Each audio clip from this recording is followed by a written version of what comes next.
Dan yang pertama yaitu sila ketuhanan yang Maha Esa, yang berisikan tentang percaya dan takwa kepada Tuhan yang Maha Esa sesuai dengan agama dan kepercayaan masing-masing menurut dasar kemanusiaan yang adil dan beradab.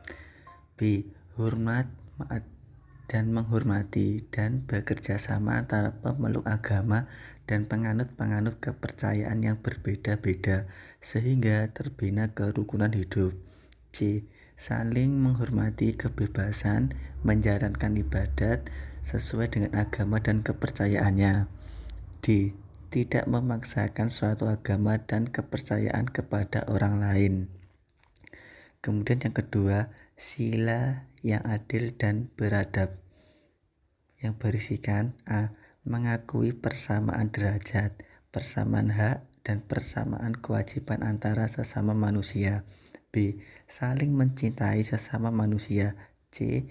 Mengembangkan sikap tenggang rasa dan tepo seliro. D. Tidak semena-mena terhadap orang lain. E. Menjunjung tinggi nilai kemanusiaan.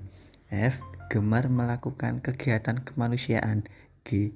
Berani membela kebenaran dan keadilan. H.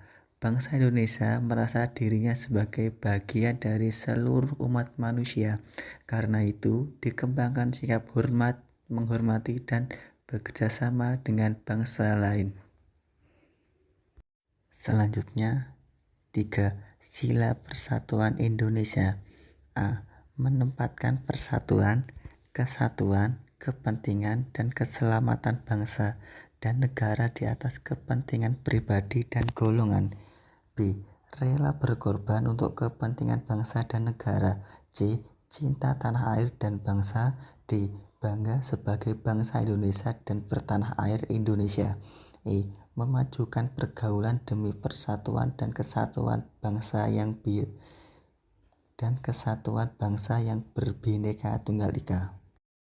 Yang keempat, sila kerakyatan yang dipimpin oleh hikmat kebijaksanaan dalam permusyawaratan perwakilan. Yang A. Mengutamakan kepentingan negara dan masyarakat. B. Tidak memaksakan kehendak kepada orang lain. C. Mengutamakan musyawarah dalam mengambil keputusan untuk kepentingan bersama. D. Musyawarah untuk mencapai mufakat diliputi oleh semangat kekeluargaan. E. Dengan itikat baik dan rasa tanggung jawab menerima dan melaksanakan hasil keputusan musyawarah. F. Musyawarah dilakukan dengan akal sehat dan sesuai dengan hati nurani yang luhur. G. Keputusan yang diambil harus dipertanggungjawabkan secara moral kepada Tuhan yang Maha Esa, menjunjung tinggi harkat dan martabat manusia, serta nilai-nilai kebenaran dan keadilan. Kemudian yang terakhir, 5. Sila keadilan bagi seluruh rakyat Indonesia, yang berisikan yaitu A. Mengembangkan perbuatan-perbuatan yang luhur yang mencerminkan sikap dan suasana kekeluargaan dan kegotong royongan. B. Bersikap adil. C. Menjaga keseimbangan antara hak dan kewajiban. D. Menghormati hak-hak orang lain. E. Suka memberi pertolongan kepada orang lain. F. Menjauhi sikap pemerasan terhadap orang lain. G. Tidak bersifat boros. H. Tidak bergaya hidup mewah. I. Tidak melakukan perbuatan yang merugikan kepentingan umum. J. Suka bekerja keras. K. Menghargai hasil karya orang lain. L. Bersama-sama mewujudkan kemajuan yang merata dan berkeadilan sosial. Lalu, sumber hukum dan tata urutan peraturan perundang-undangan di negara Indonesia diatur dalam Ketetapan MPRS nomor 20/MPRS/1966. Ketetapan ini menegaskan bahwasannya amanat penderitaan rakyat hanya dapat diberikan dengan pengamalan Pancasila secara paripurna dalam segala segi kehidupan, kenegaraan, dan kesepakatan dan dengan pelaksanaan secara murni dan konsekuen jiwa serta ketentuan-ketentuan UUD 1945 untuk menegakkan Republik Indonesia sebagai suatu negara hukum yang konstitusional sebagaimana yang dinyatakan dalam pembukaan Undang-Undang Sementara 1945.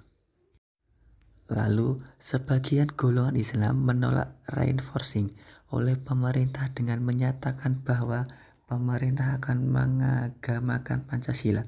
Kemarahan pemerintah tidak dapat dibendung, sehingga Presiden Soeharto bicara keras pada Rapim ABRI di Pekanbaru, 27 Maret 1980. Intinya, Orba tidak akan mengubah Pancasila dan Undang-Undang Dasar 1945. Malahan diperkuat sebagai komparatis ideologi. Jelas sekali bagaimana pemerintah Orde Baru merasa perlu membentengi Pancasila dan itu meski dengan gaya militer. Tak seorang pun warga negara berani keluar dari Pancasila. Tanda kurung Pranoto dalam Dodo dan Indah 2010-43. Selanjutnya, pada bulan Agustus 1982, pemerintahan Orde Baru menjalankan azas tunggal, yaitu pengakuan terhadap Pancasila sebagai azas tunggal, bahwa setiap partai politik harus mengakui posisi Pancasila sebagai pemersatu bangsa. Poin kedua, dengan semakin terbukanya informasi dunia, pada akhirnya pengaruh luar masuk Indonesia pada akhir 1990-an yang secara tidak langsung mengancam aplikasi Pancasila yang dilakukan oleh pemerintah Orde Baru. Demikian pula demokrasi semakin santer mengkritik praktek pemerintah Orde Baru yang tidak transparan dan otoriter, represif, korup dan manipulasi politik yang sekaligus mengkritik praktek Pancasila. Sekian presentasi video dan PowerPoint dari kelompok 1. Jikalau ada kekurangan dan kelebihan, kami mohon maaf sebesar-besarnya. Akhirul kalam, terima kasih dan wassalamualaikum warahmatullahi wabarakatuh.